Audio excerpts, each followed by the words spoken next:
Imagine the strong economic ties between the two nations, and if Canada were to impose visa restrictions or any kind of economic sanctions, then it would negatively impact the partnership, something that the Canadian government is also aware of. Now, speaking at a press conference, Trudeau said there is compelling evidence with the Canadian police alleging a broader effort by the Indian government to target dissidents in Canada. As the RCMP Commissioner stated earlier, they have clear and compelling evidence that agents of the Government of India have engaged in and continue to engage in activities that pose a significant threat to public safety. This includes clandestine information gathering techniques, coercive behavior targeting South Asian Canadians, and involvement in over a dozen threatening and violent acts, including murder. This is unacceptable. And the big question that we are asking, the diplomatic fallout between India and Canada, will it have a bearing on the investment ecosystem as well? I caught up with former Indian Foreign Secretary and G20 Chief Coordinator Harshvardhan Shringla. I started him by asking him about his assessment on the frosty ties between India and Canada right now. Well, what we are seeing today really is, a sort of low point in what has been going on for quite some time. And I would say that almost from the time that Prime Minister Trudeau took office, he has sacrificed the larger India-Canada relationship at the altar of narrow domestic political gains.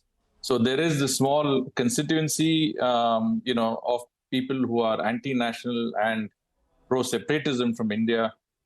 He has somehow, I think, felt that the political support that he gets from a certain party or parties have very strong interests in that direction. And he has always pandered to those interests. And as a result, not only sacrifice and compromise the relationship, but also, in my view, compromise the security and safety of Canadian nationals themselves, because many of these individuals that have been involved in this entire situation have close links with terrorism, with organized crime like drug smuggling, arms running, drug trafficking, etc. Human trafficking, etc. And as a result, I think, clearly the level of cooperation that we should have got and we didn't get, it will be detrimental both for the relationship and for Canada itself. So this is really a low point, as you mentioned, and I think we have to deal with it as it goes. So what happens next? India expelled 6 Canadian diplomats. Canada responded with reciprocity in a tit-for-tat manner. What action can we now expect, at least through the Canadian judicial process? Well, there is a commission of inquiry that they've been talking about, which is going to sit. And in fact, in our view, some of the shenanigans that we saw, including naming our High Commissioner and some senior diplomats as persons of interest in the investigation, is linked to this commission of inquiry that will be sitting shortly. And then, of course, we will have to see, because they've got the Royal Canadian Mounted Police and some of the local law and order authorities also involved in this. My own, from what we can see, our side has been saying, look, if you think that there is some involvement, then give us evidence. Let us know where the involvement is. And of course, let us try and work on this together. But we haven't obviously received much evidence. As the Ministry of External Affairs says, there's not a shred of evidence. Ambassador Shringla, I'd also like to ask you about the possibility of an impact on economic ties. The Canadian minister, the foreign minister, was asked if Canada would consider imposing sanctions on India, to which she replied that all options are on table. What does this mean according to you, and what will be the implications if Canada goes ahead and imposes sanctions on India? I think sanctions are an overrated instrument. With a country like India, which is, it has a $3 trillion GDP, we are the 5th largest economy in the world. I think we should be able to deal with sanctions that are thrown at us now. A decade or 2 decades ago, it was different, but this is a new India. We are a confident India, and I don't think we will be intimidated by threats or coercion of this nature. The times that countries like Canada could preach to us from the high moral pulpit are gone. If anybody threatens us with sanctions, I think we are capable of imposing counter sanctions on our part. Both sides will feel the detrimental impact of sanctions, on their economies and on the lives of people. And I think it will be equally harmful to both. So this is not the way to go. I think if Canada decides to go that route, we will have a fitting response. Do you expect India to take any further action? Because in the current scenario, we've acted in reciprocity to a escalation by Canada. Can India impose visa restrictions or take any other diplomatic measures to further downgrade ties? Well, there are many instruments, diplomatic instruments at the disposal of a government that has to deal with situations involving another country. We can expel more diplomats, for example. We can break diplomatic relations. We can stop official delegations visiting each other's countries. We can stop issuing visas, as you say, to Canadian nationals. We can stop buying Canadian products. We buy a lot of Canadian products, including pulses, a number of commodities, etc. But the fact of the matter is that for us to take another step would be very calibrated, I'm sure, would depend on what Canada may or may not do. And I think, there are enough steps that have been taken, and we need to sit back and see what next steps are necessary. The Canadians certainly won't help if they, go on to looking at other measures. I think that will be, as I said, mutually detrimental and certainly will not help their case. And I don't think we are in a position to be preached to any longer. So I think for the time being, both sides have taken certain steps, and those are diplomatic steps. And I think we will have to, wait and see what comes next. We're getting to know from Indian government sources, Ambassador Shringla, that the Indian High Commissioner to Canada had been engaging with the Canadian government very intensively over the last 1 year. At the same time, the Canadian police referred to certain individuals but did not provide any specifics to India at the same time. The manner in which the Canadian government has acted in public and in private, what does this show? No, so as I said, I mean, what we have been telling the Canadians all along is that, look, let's work together to address these issues. The issues involved really are not a lot of people, a certain number of people who are working on terrorism, working on organized crime. They're associated with antisocial elements. Let us work on dealing with these elements together. The Canadians have not responded to that proposal of ours. Instead, they've gone on to raising issues in the public domain, ignoring the mechanisms that are available between two governments to resolve issues of this nature. And as a result, I think we've lost an opportunity to take up what really might be the core issue, which is basically a very small group of people who are involved in activities that are detrimental to the interests of both countries.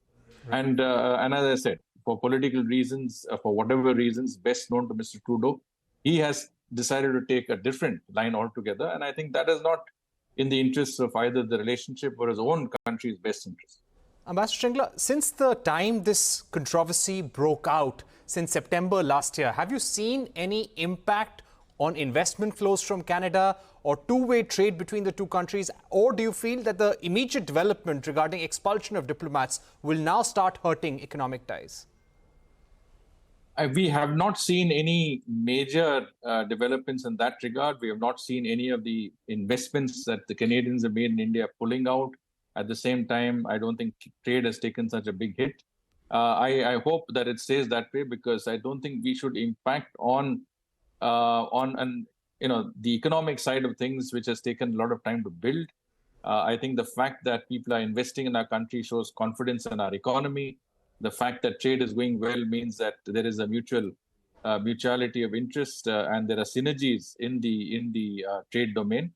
And so we should perhaps leave it, in the way it is. But as things, proceed forward, and especially if the Canadians start talking about sanctions, these are the areas that are going to be affected.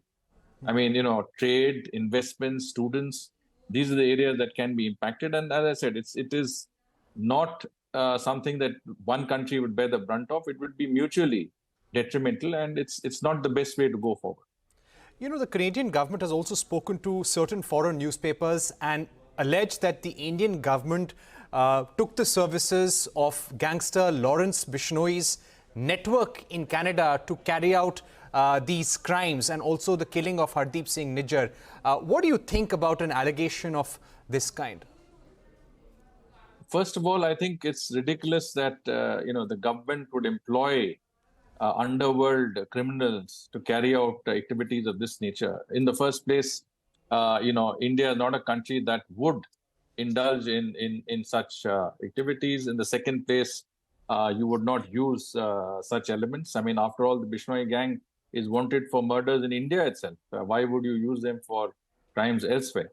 And thirdly, I think there is, as the Ministry of External Affairs has pointed out, there's not a shred of evidence that has been provided. I mean, you have press conferences where the Royal Canadian Mounted Police is saying that there is a link between the Bishnoi gang and some officials of the government of India in some of the actions that have taken place in Canada, some of the killings, etc., and attempted killings.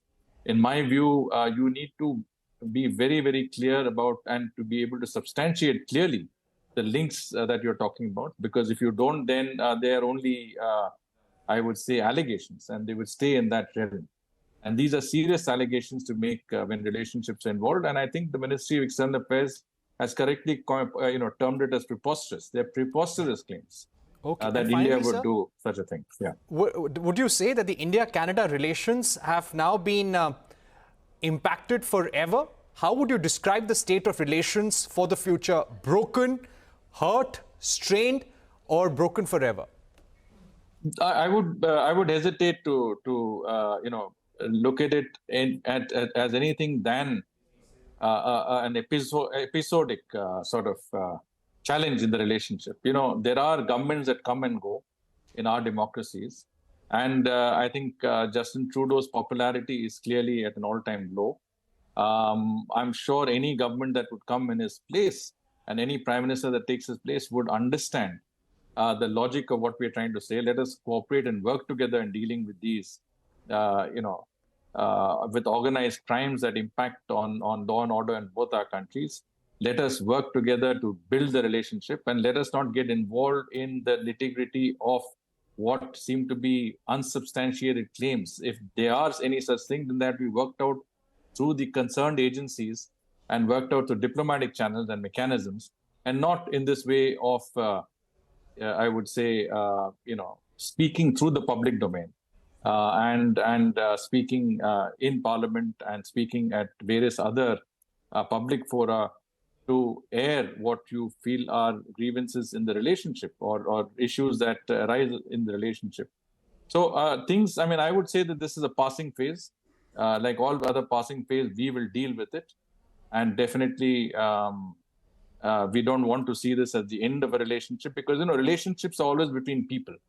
And between the people of Canada and the people of India, there's a good relationship. There's a good feel factor between two democracies that are there. But I think this is linked to an individual and a party of an individual.